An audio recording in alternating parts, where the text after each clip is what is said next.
Welcome, everyone. This is Dr. Vincent Grasso. I'm the social media director and director of strategy for Artificial Intelligence Surgery.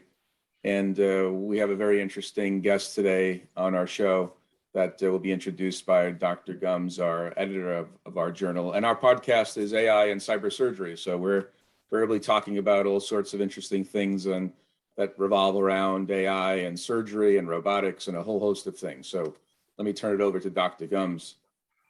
Hello, everybody. This is exciting. This is our third episode now of our podcast, and we're pleased to be really with our first guest because the first two podcasts were Vincent and I. So we have Professor Derek O'Reilly live from Beijing. I wanted to add, I'm in Paris, and Vincent, if you could tell the viewers where you are right now. Sure, I'm in Rutherford, New Jersey, just outside Manhattan. So we've got an interesting tri-continental podcast this morning. Great. So Professor O'Reilly, please let us know where you are right now. And it sounds like you're from Manchester, so I'm really excited to talk about that, but please, after you. Well, thank you very much for inviting me to take part in this podcast and also to be involved with the journal AI Surgery. I think you and I, Andrew in particular, have something in common, and that's probably a taste for adventure. We've both made a big move from where we trained and where we worked for a long time, and where I think we had a real comfort zone to do something a little bit more interesting in both a personal level and in a professional sense. So yes, I qualified I'm from Ireland. I trained in Trinity College Dublin. My career in the UK, the last 15 years or so as a consultant for attending level in HPB surgery in the University of Manchester. But this opportunity came up over the course of a few years through various conversations and connections, and it was just the right time in my life to make that sort of a move, both personally and professionally. And I've been here for a year now in Beijing. I really love it here. I've been before. It's a fantastic place. Culturally, it's very interestingly. Surgically, it's very interesting. Of course, the COVID situation is not pleasant. Yeah. Making it a bit more difficult. And I really feel, the noose is tightening in terms of restrictions. And that's a real pity. Each country has adopted different strategies towards that. But eventually COVID catches up with everybody. You can run, but you cannot hide. You're absolutely right. The Chinese had a tradition of building a wall to keep out invaders, but that didn't work in the past, and I don't think they can keep COVID out either. No, unfortunately not. I have to just, I did not know you studied at Trinity, which I can't help but talk about that because my father, who was from the British West Indies, who went to medical school after going to New York University, went to medical school in Italy. He actually, when I was a child, insisted on becoming a member of the Royal College of Surgeons. So when I was a kid, we would go up to, I believe it was Montreal. I'm not even sure what city it was now that I think about it. It must have been Toronto. I'm not even sure. But he insisted on getting board certified in the Royal College of Surgeons. Okay. And my dream personally was always to go to McGill in Canada. And I think it was because of this Montreal link as a kid. But my father, he always wanted me to go to Trinity, which is, that's why it's interesting to hear. I didn't realize you were Irish. Yes, indeed. So I suppose, I've been an immigrant for a long time, first and now in China. But, and that really explains, an affinity that we automatically have. We're even more similar than I thought. But you then went from Trinity in Dublin, of course, to Manchester, and what I'm sorry monopolize the beginning of this conversation, but I already mentioned this to you. I love Manchester because of the music. Is my favorite music comes from Manchester. Vincent, I don't know if you remember Joy Division, The Smiths. That's right up here. Yeah. Manchester is a great city, and I was sorry to leave it. It's similar to Dublin in many ways. It's a relatively small city of about 1 million people, and it's just nice. Yeah. So we have to know: are you Manchester City or Manchester United? Everybody. I was very unpopular in Manchester because I was a Liverpool football club supporter. So nobody liked me for that reason. But the football is a big part of the culture there, for sure. Yeah, definitely. Music scene, yeah. Well, I'm a huge fan of Liverpool because it's a nice working class city. So Liverpool is, I think, loved around the world because of that. Yeah. So that's a fair reason. It's a great team. For sure. For sure. And then tell us a little bit about why you moved to Beijing. You were starting to touch upon it when I interrupted you. Could you let us know a little bit about were they looking for you? Were you looking for them? Were you thinking more private practice? Were you thinking more of a university? If you could kind of walk us through that a little bit, that would be, I think, very interesting for people who are going to watch or listen to the podcast. Sure. It was a little bit of all of those things. I was enjoying life in Manchester and enjoying my career, but I felt maybe I was treading water a little bit. And, thinking about what I'll be doing the next 10 years or so, it was really about consolidating. And I think I already said, like, in a comfort zone. And of course, you can find new challenges everywhere. And I could have stayed and found plenty of interesting things to do. Believe it or not, I started learning Chinese just purely for fun. Wow. In classes about 3 years ago. Wow. And then I traveled to China and I fell in love with it. Wow. I've traveled quite a bit, Beijing and Shanghai mainly. And when I was there 2 or 3 years ago, I thought this would be an amazing place to live and work. And then I made some contacts with various hospitals. And to cut a long story short, there was a Chinese institution recruiting in the UK. And eventually, after some talks, we could find a fit. The language is the biggest barrier, of course, and you'll probably have experienced something similar, Andrew. It is a challenge. Oh, yeah. Learned it for several years beforehand. It's one thing in a classroom, it's another thing speaking to people in real life.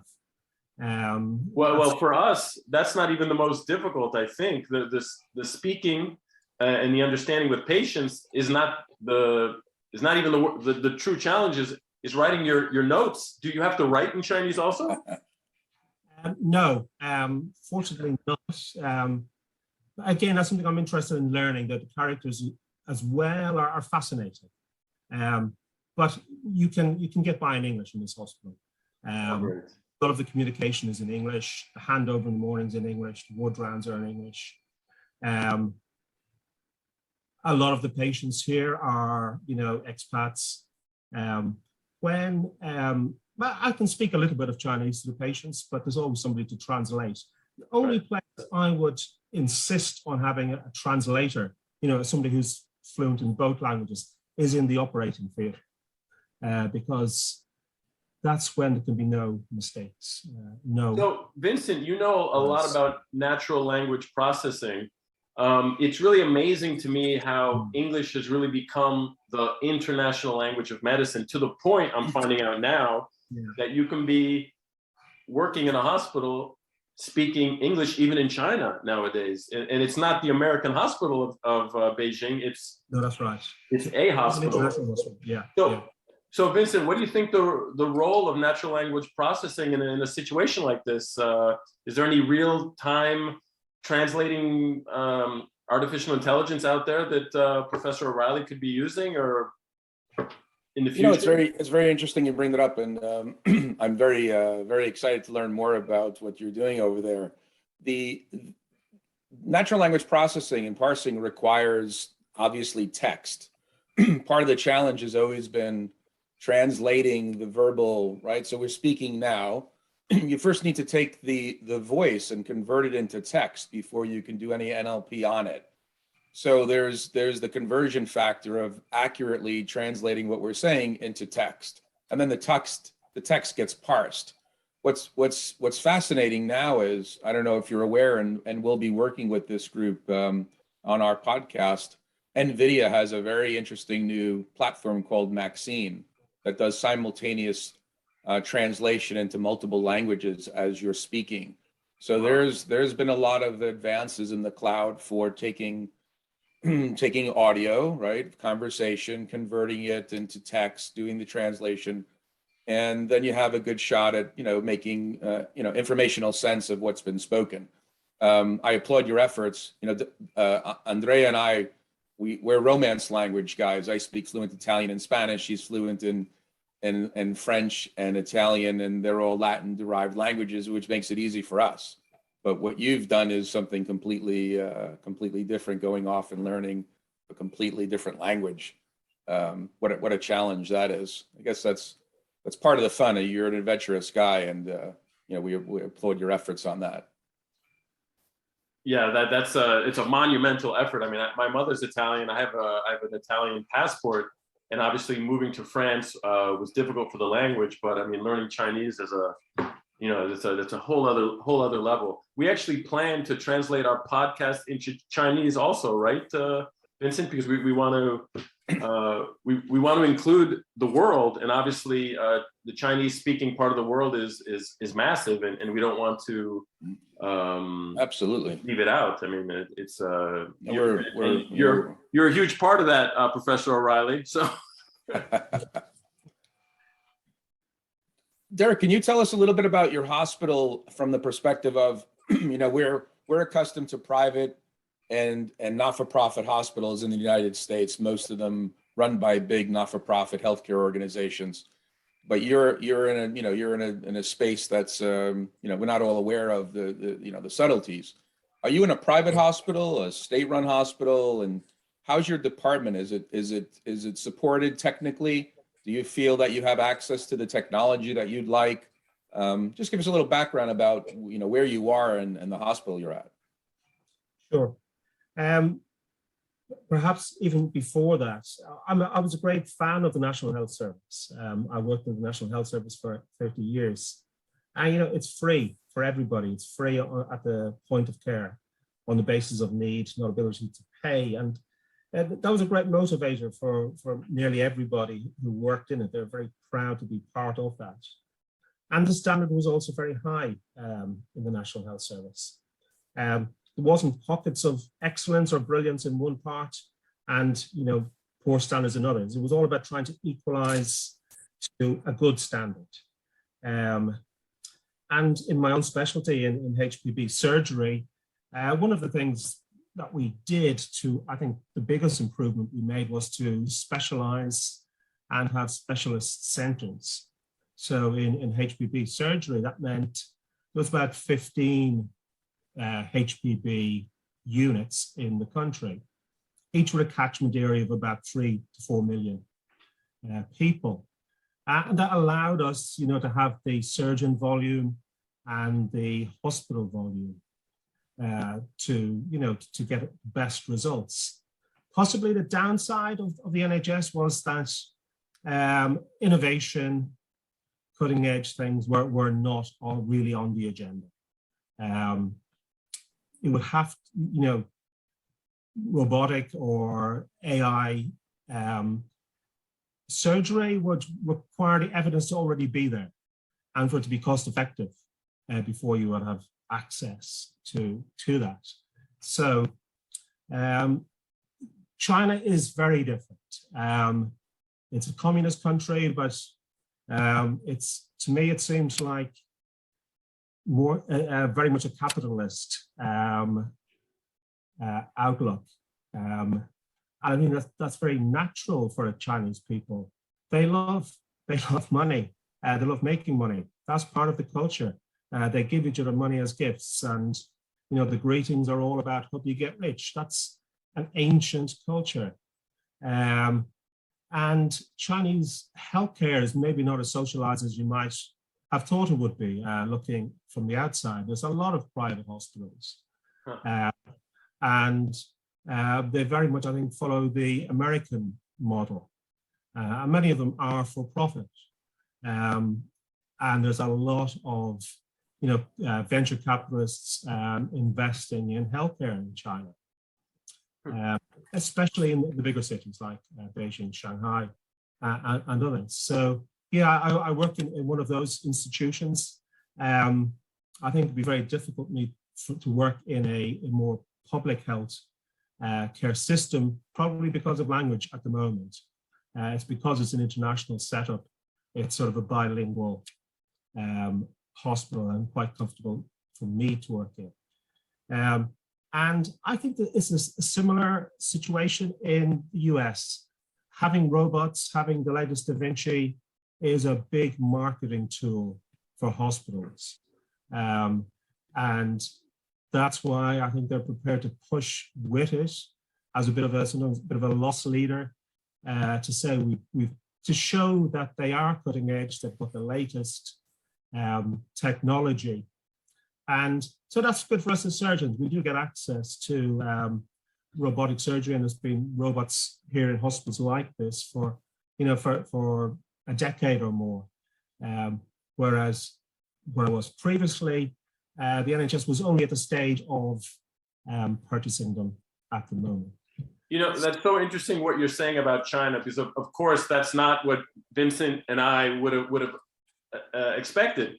However, I've now worked in multiple countries. I've worked in Italy, and I've worked in now France. And I must say, the more I travel, the more I realize how similar all the countries are, in the sense that the American model, people criticize the American model wherever you go. But my goodness, in Milan, there were a lot of private hospitals. In France, there are a lot of private hospitals. So I guess in thinking about it, I'm not as surprised to find out in China there are also. I mean, that's just the way medicine works nowadays. There's really two tiers. I think that is a great insight that travel does give you, and what you said. People are the same the world over. I think human psychology is the same. Habits and customs are different, and that's culture, and that's what's really interesting. But human psychology is the same. Yeah, no, that's I would tend to agree with that. And now you've been there for 1 year? I've been for a year. Yes. I suppose one other aspect of the Chinese system is that they have huge volume. The big public hospitals are massive, and they have, in terms of the resections they do per year, easily over 1,000 in some of the big hospitals. Well, about how many HPV cases do you do in about a year, or do you envision doing? Just of more significance than what I'm doing, I would say they have great opportunities because they have huge volume in some of the bigger public hospitals.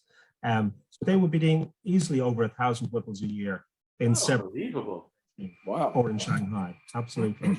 And similar with liver resections, over 1,000 per year in one hospital. Cancer is even more than that. Our volume in this hospital is much smaller, but that is, I think, the great opportunity for China to develop in terms of research, artificial intelligence, techniques, everything. They've got massive volume. When I did my HPV fellowship, I was surprised then, and I'll just repeat it for the viewers, to be essentially an HPV fellowship, or to be able to have a fellowship, all you need are 75 cases per year, which I was shocked by. But I mean, that's what it takes to become an HPV surgeon. If you're doing 75 liver, pancreatic, and complex biliary cases in a year, you can have a fellowship. And that, of course, that doesn't involve one surgeon. That's obviously 3 or 4 surgeons having about 75 cases per year. So Yes. in China, I've seen some of the studies they have, like you said, for HPV, and I mean, they have numbers that are, you can never even dream of in America. In a year or 2 years, they have staggering numbers of cases that it's hard to imagine China not becoming really the leader in HPV research in the future for these numbers you're talking about. Yes, I think that's the potential. Yeah. No, it's amazing. And you obviously probably have a lot of hepatitis, more hepatitis than you're probably used to seeing when you're in the UK. Sure. I mean, the lectures I've given have sort of, one of the main points I've made is that as China becomes more developed economically, we're going to see the diseases of the West. So China is winning the battle against hepatitis through vaccination and is doing very well on it. And the incidence of HCC from hepatitis is decreasing. But at the same time, you're going to see more alcoholic cirrhosis and fatty liver disease. And colorectal cancers from the Western diet, I'm sure. Absolutely. Yeah. Change is already in progress. So that's the price of prosperity, really.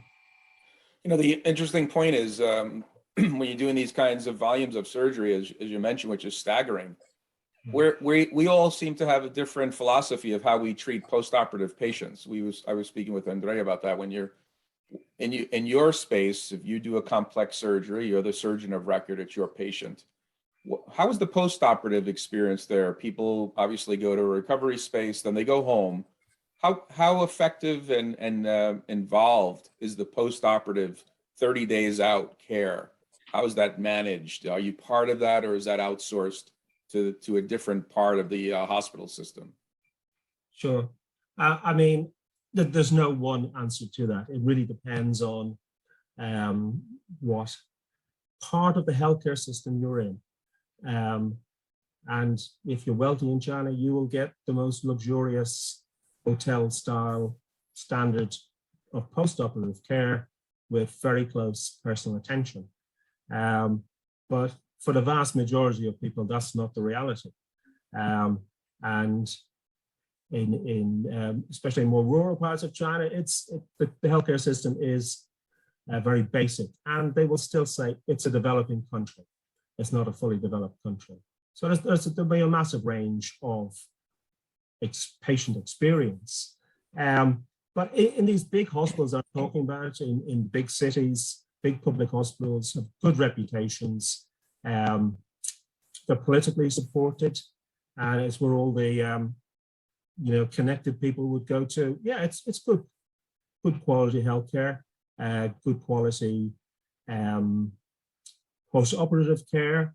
Culturally, there's a tendency to stay in hospital a lot longer in this country, whereas, coming from a public health background in the NHS, there was a big emphasis on us getting people out of hospital quickly. And we were all comfortable with that because, generally speaking, people are better off out of hospital as soon as they're Sure. ready to be discharged. It's interesting. Sorry, go on.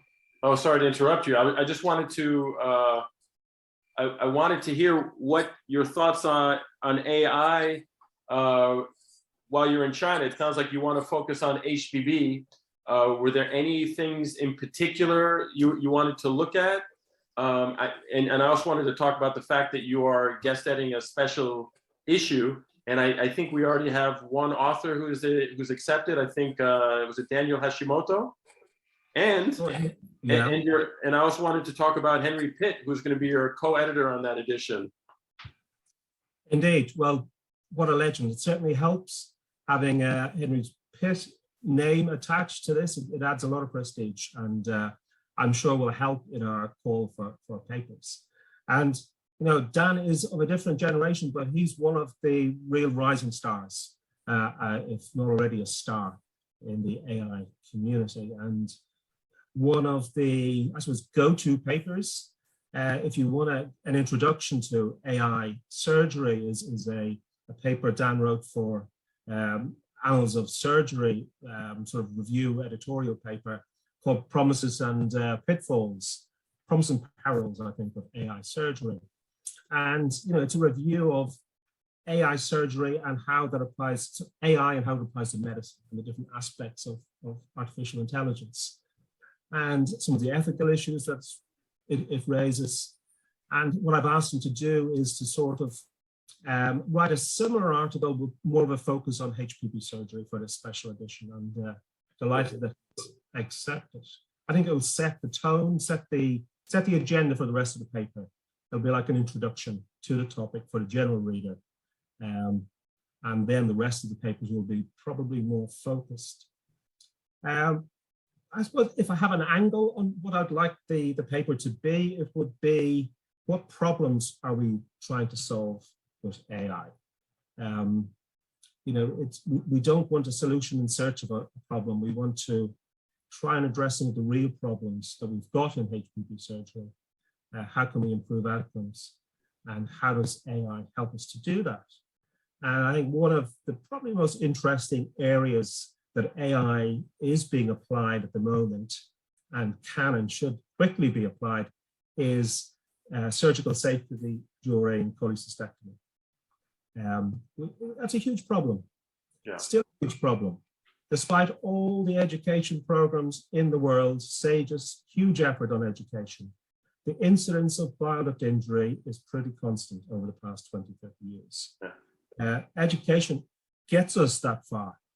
So given it's such a devastating problem for the patient, and I know it's a devastating problem for the surgeon as well, that's something, if we can fix, we have to embrace whatever tools AI can provide to try and do so. So I've seen some very nice applications that provide an overlay onto the video screen indicating safe areas, danger areas. And I think that will definitely be a future tool we should embrace quickly. So I hope we'll cover that aspect in the special issue too. Yeah, there's actually, I don't know if you know, there's an application on your phone now where you can even look and get the critical view just on an app, which is amazing. Do you have any access to augmented reality or virtual reality with liver or pancreatic tumors at your hospital yet? Sure. We are using sort of 3D reconstruction, 3D overlay, although it's a sort of a manual overlay at the moment. But again, the liver, I'm in my 50s. I trained as an open surgeon, then had to retrain as a laparoscopic and, beginning to be a robotic surgeon. And it's amazing the advances. And, talking to my mentors at the time, how they started off. They were the first generation to start doing liver surgery. Bringing in tools like CUSA and ultrasound were what made it feasible. Right. And we're still, as surgeons, using ultrasound to see where we're going, seeing where the tumors are. But that is a bit rough and ready when you think about it. Yeah. And I think that, computer vision and augmented reality will allow us to do it better in the future. Because, these pioneers were not shy about adopting innovation and new tools. And if we can do it better, we should embrace these tools too. I think it'll give us better outcomes, less blood loss. I hope, and more importantly, better margins, better oncological surgery, better long-term survival. So I think that's a very exciting part of AI for HPV surgery. Yeah, it's amazing how prevalent AI is in HPV surgery in particular. Yeah. It's really really far advanced in our specialty, which is fascinating, which is why we're so excited about your special issue. Yeah, I think it's a good topic to lead on for sure. It was a great choice. It was a great choice. So, but believe it or not, I think we're over our 20-minute time limit. Vincent, do you have any last questions, or Professor O'Reilly, do you have any things that you want to add? I'd like to see if we can have another follow-up with Professor O'Reilly and maybe do a little deeper dive into where he sees AI being helpful. I mean, whether it's conversational, on the conversational side, the machine learning side, the robotic process automation side, you know, where do those things fit into his mindset of where we could deliver value and help his patients achieve his objectives, better outcomes, decrease cost, you know, the whole gamut. So we need to have a follow-up, Professor O'Reilly, if you don't mind. Well, you're very kind to say so. I hope we can get into a lot of these issues in a special issue, and indeed discuss that again in the future. My pleasure. Great. Well, thank you both. Thank you for taking time during is it Mayday celebrations in China holiday, also? Yes. Indeed. Yeah. Yeah. So we're going to end on a little bit of history. Believe it or not, do you guys know the origin of Mayday? I have to confess because you've already told me, but go ahead. That's right. So interesting. Well, let's start with Vincent. Do you know when? Do you know what Mayday is, or as it's known as in America, is Labor Day? When is Labor Day in America? Labor Day's in September, right? It's the first. It's the first Monday of September. Yeah. So in the rest of the world, Labor Day, which is also known as May Day, is May 1st. And it's because of an event that actually occurred in Chicago. There was an anarchist meeting or protest or what have you. And actually, what happened is probably some policemen or God knows who threw a bomb, and actually some police officers ended up getting killed. And 8 anarchists, or 7 or 8 anarchists, got accused and I believe executed unjustly in like the 1880s. And it became, you know, the Wobblies, the workers, the Workers International Movement or something, started to celebrate this day, and it became a day of protest, and it spread around the world. But in America, it's no longer celebrated on May 1st, and no American knows what May Day is. But here in France and in China, Labor Day, May Day is actually May 1st. So a little bit of history for any viewers out there also. Nice. Maybe we'll try to add a little bit of history into these podcasts. All right. On that note, maybe we'll edit the last part out, Vincent. Don't worry. I'll talk to you later. Have a great day. Bye-bye. Thank you. Bye-bye. Take care, Professor. Thank you very much. Thank you. Bye-bye, everyone.